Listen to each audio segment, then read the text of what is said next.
Whoa! Hey guys, and welcome to another episode of Biggest I Ever Had with Dan and Dave, where we take a random year in chart history and we talk about the number one singles. We say what's our favourite, which one we delete from history, and then what's the most underrated. Last time, the random number generator gave us 1955. It's pretty terrible. I contemplated saying instead of picking songs, we'll just delete the year. Yeah. It's not even necessarily that there is good music from 1955, but the charts are complete. Like they've always been corrupt. Yeah. I think we talked about this before, but they are the most corrupt they've ever been in 1955. Yeah. The payola scandal is big in America. The whole thing is just it's disc jockeys picking the songs that they get paid to play. Yeah. And it's terrible. And I was surprised. I, for some reason, was thinking 1955. Well, okay, rock and roll isn't in full swing, but there's going to be some rock and roll, and it's going to be interesting at least. There's going to be some things that I go, oh, that's good. No, not in any way reflected in the charts. There's only one rock and roll song on it, and it's the most sterilised and boring song. Well, it's not like it doesn't have the teenage spirit which would embody rock and roll, but it's something, right? It sounds like if a morning TV host made a rock and roll song. So I'll run through the list. We'll talk a bit more about the year, and then we'll get on to the ratings themselves. So starting off, Dickie Valentine, Finger of Suspicion, which title just makes me laugh, and Christmas Alphabet, Rosemary, Clooney, Mambo, Italiano, Ruby Murray, Softly Softly, Tennessee Ernie Ford, Give Me Your Word, Perez, Prado, Cherry Pink, Tony Bennett, Stranger in Paradise, Eddie Calvert, Cherry Pink, which is the same song as the Perez Prado one, just another version, Jimmy Young and Unchained Melody, Alma, Cogan, Dreamboat, Slim Whitman, Rosemary, Jimmy Young, The Man from Laramie, Johnstone Brothers, Hernando's Hideaway, and Bill Haley and his Comets, Rock Around the Clock. The thing that struck me about this is there is not a single original composition on this list. No. These are all covers. It's all covers. It just shows you that pop music doesn't really exist as we know it yet. Yeah. This is predating pop music. This is not artists going and writing their own songs. No. And this is a song being written by either an artist who doesn't get to perform it and someone else does, or more than likely teams of songwriters sat in darkened rooms with a piano writing a song, and then a record label picking who is marketable and getting them to sing it. Yeah. And often they would even have the same artist on the same record label do the song like 4 or 5 different times, send it out to different radio stations, and whichever one stuck, that's the one that became a hit. Although songwriting, like the chart hits, are still written by committee these days. Yeah, they are, but I think it's funny that there seems to be this idea that that's a new thing. This is more a chart listing of the songwriters themselves rather than the singers. Yeah. Because a lot of these are actually songs from shows. And like just songs that have been knocking around for ages that they've just decided to do another version of. I can definitely see with this why pirate radio became so... Yeah. Like, it's a little bit early for pirate radio, things like Radio Caroline. Yeah. And was it Radio... Luxembourg, yeah. They're not... That's about 5 or 6 years away from that really becoming big. Yeah. But I can see why, because if I was a teenager in 1955 and this is all I get to listen to, and it's just, it's even the sort of teen, the teen idol stuff is so sanitized and boring. Nobody would be offended, even at the time when rock and roll was supposedly the devil's music and, the end of society. I don't think anything on this list. Let's face it, no teenager was sticking a photo of Bill Haley on their wall. Because it's a middle-aged band leader who just happens to have stumbled upon rhythm and blues. Yeah. It's pretty terrible. It's a very, very white list. I mean, like, in terms of just stale, no rhythm, nothing exciting. It's just so... blah. It doesn't even give me an emotion enough to get annoyed. It's just kind of there. Yeah.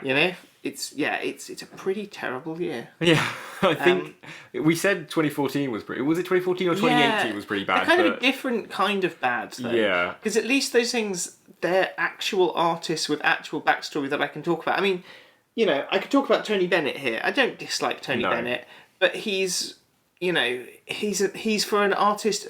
He's for a very particular type of person, like Tony Bennett, and he's very fine. You know, have I ever chosen to listen to a Tony Bennett record? No. Does that mean the guy isn't talented? Does that mean that like he doesn't deserve like a Vegas residency or something like that? No. Would I delete him from musical history? No. No, but musical history wouldn't really be different without But him. it wouldn't be any different. I mean, he's gone on to inspire a lot of very interesting artists. I mean, Amy Winehouse famously said he was one of her biggest influences. Lady Gaga has done 2 albums with him. Yeah. 2 duet albums. So, I mean, he's gone on to inspire more interesting artists. Yeah. But is he himself any very interesting to me? No. And both Lady Gaga and Amy Winehouse, I feel the reason that they love Tony Bennett so much is that their dads love Tony Bennett. And I think that tells you everything, you know? It's sort of very old men listening to really... Oh, they don't like them like this anymore. Yeah, and they don't need... well, actually they do, because Tony Bennett's still releasing boring records. So they do still write them like that, you know? Yeah. In terms of, like, the genres, there's a lot of just... What would you even call it? It's like lounge music, right? Yeah. There's a couple of Latin influenced ones which fine. I feel like at this point we should be getting more exciting. Rationing's ended. Yeah. We've got a national health service. People are starting to have like I think it was the 1955. Looking at the national statistics, they had the most amount of disposable income they've ever had, and teenagers are starting to be a thing. I mean, it's. Obviously, people in their teen years existed, but this is the first time in maybe 100 years they don't have to immediately go to work and support their family. You know, Rebel Without a Cause came out in '55. Yeah, literally the start of teenagerness, teenage revolution, and people can start. But that doesn't exist. You know, not on this chart. This chart is just bland, middle of the road, boring. What did you want to go for your favourite? There were 3 songs from this list that I thought, yeah, you know what? I'm not going to like. I would probably listen to those again. The first one was Rosemary Clooney's Mambo Italiano. That's my pick. Yeah, because it's just fun, right? I have a feeling there was a dance remix as well in the early 2000s, and listening to it, I was like, this isn't the version I know, so I must know the dance remix. That I like, but yeah, I like it. It's fine. It's one of the few that it doesn't sound incredibly dated, although it's, you know, it doesn't sound timeless by any stretch of the imagination. But I think it's because of like the Latin influence. Yeah, I think it's easy to make stuff like that sound cool. I feel like it would be in the background of a Tarantino movie. You know, that's the sort of vibe I get from it. Yeah, it's not bad. Yeah, it's a perfectly good song. I mean, it's my pick. Yeah, as well. It was kind of the only one that I went through the list. I mean, I hadn't heard of most of this because most of this has had no staying power. Yeah. I mean, most of it isn't even on Spotify. You have to go on YouTube. I did find that, yeah. Yeah, and to be honest, like, I'm not even sure if I've listened to this list properly because they weren't even official YouTube channels. No. They were just people with like 1,000 subscribers. Yeah. Uploading what they're saying this song is. So I'm listening to it going, okay, this is pretty rubbish, but I don't even know if this is what it is. I feel like if you really wanted to track down all these records, you'd have to buy one of those like best of the 50s collections that they sell in garden centres.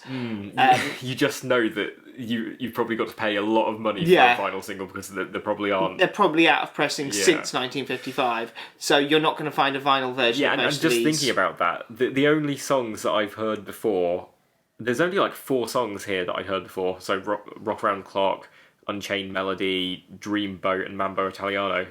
Yeah. And those are the ones that have had staying power. The other ones I've never heard of. So there were the other couple that I thought were pretty good were Alma Cogan's Dreamboat. I think it's a show tune, but I just thought it was a really nice vocal performance. It sounds lovely. And I did put Rock Around the Clock as probably the best song on the list, even though it's not by any means a good rock and roll song. No. But when you listen to the entirety of that list, it's right at the bottom of the list. It's a bad list. It's a bad list. Bill Haley and Comets is literally the second to last one. You've listened to all of this like mostly dreary music, then suddenly 1, 2, 3 o'clock, 4 o'clock, rock. Yeah, and then it's not bad. It stands out very significantly from everything else that's I just think of you know, we're starting to have artists like Chuck Berry and things, and they're... Yeah, well, Bill Haley was before Chuck Berry. Yeah, but that's what I mean, is that's going on, and this isn't... Yeah. And that's not cutting through, but this is, especially because there's almost certainly a racist element to it. Oh, absolutely. Well, Chuck Berry only really became successful in the UK, where we didn't have, like, as much racism embedded in society. What was his one... I mean, he might have had a featured on other songs, but what's his one and only solo US number one? Do you Is know? it My Ding-A-Ling? It's My Ding-A-Ling, yeah. And that wasn't until the 1970s. Yeah, 72 was it, and it was a live recording. Yeah, which is a bit of an odd one. I'm not quite sure how that happened. There's certainly a lot of racism going on. I mean, absolutely. They weren't... This is still the time when radio stations are openly saying they're not going to play what they quote unquote say black music. And they in America they had the black charts, the rhythm and blues charts that they basically so they could keep it segregated. Yeah. So this is, you know, you have to think of these things within context, and it's very interesting because we're not reviewing 1955 and whether there's good music. That's not what we're doing. We're looking at the British charts and what was and I mean these charts don't even really exist because. We've said before how they measured charts was this list is just invented. Yeah. You know, they basically it was started by a magazine would just kind of invent what's going on. And at this point that's what radio stations are doing. They're just saying this is the biggest record of the week. Why is it the biggest record? Because it's the one we're playing the most. Who says you're playing it the most? Well, we are. Well, the charts aren't accurate until the invention of the barcode. No, but at least in the 70s and 80s, there's a degree of guesswork. Yeah. You know, there's a degree of, there's 30 record shops that we're asking what record they're selling the most of, and then we're taking an average. There's something to it. This is literally just... Well, record industry executive used to go out and just buy, 1,000 copies from various shops and just trash them just so that it would get the first step up on the charts. But... Rock Around the Clock, it's probably, up to this point, the most influential song that's appeared in the charts. Yeah. Because they started the previous year. And it kind of set the template for what rock music still is today. Just drums, bass, electric guitar, saxophone, and a singer. Yeah. It's existed The one thing you can say is they're playing their own instruments. Yeah, they didn't write the song, but... They didn't write the song. As I said, I don't hate it. Yeah. Shall we go a bit more negative now and go on to what we would delete? Sure, let's talk about the song that we want to delete from music history. I mean, it's probably a very obvious pick for me. Yeah. Because I hadn't even heard this version and I wasn't even familiar with it. Yeah. But as soon as I saw it on the list, and the fact that we've dedicated an entire episode to it, Unchained Melody, which won't seem to leave us alone, that fucking song that I hate so much. And I still thought that I didn't even know that this must be another version of it being number one that I wasn't even aware of. Because we did not mention this version. So this version has been lost to time because I even looked it up and I was like, I've never heard of that version of Unchained Melody. And then I listened to the YouTube one because it's not on Spotify. And when you search Unchained Melody, you find a million other different versions, but not this one that actually apparently got to number one. Yeah. I listened to it on YouTube and went, oh, this sounds like a bad version of Unchained Melody, and I don't like Unchained Melody. Yeah, that would have been my pick, but the reason I didn't pick it is because there are far worse versions of Unchained Melody, as we know. But maybe if this one hadn't got to number one... Then they wouldn't exist. Right. Good point. So the one that I picked to delete was Give Me Your Word by Tennessee Ernie Ford. See, I feel like with these, they kind of all merged into a...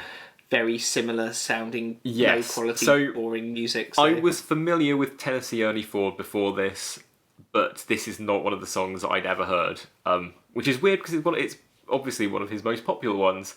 He has a very distinctive voice, let's put it like that. It's like a bass baritone, but in this song it's quite monotonous and it's really grating.